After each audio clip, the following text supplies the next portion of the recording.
এটা ছিল আমার বোনের বিয়ের আগের শেষ আইবুড়ো ভাত, মানে আমাদের বাড়ির থেকে দেওয়া শেষ আইবুড়ো ভাত।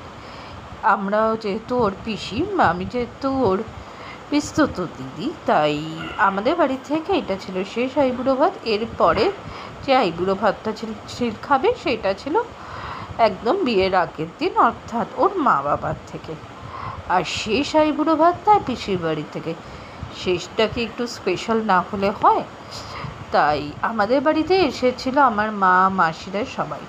আর আমার বোন যেহেতু থাকে পূর্বস্থলী, অর্থাৎ নবদ্বীপের পর অনেকটাই দূর, তাই ওরাও চলে এসেছিল সকাল সকাল। আর আইবুড়ো ভাত হবে, আশীর্বাদ পর্ব হবে না তাও তো হতে পারে না।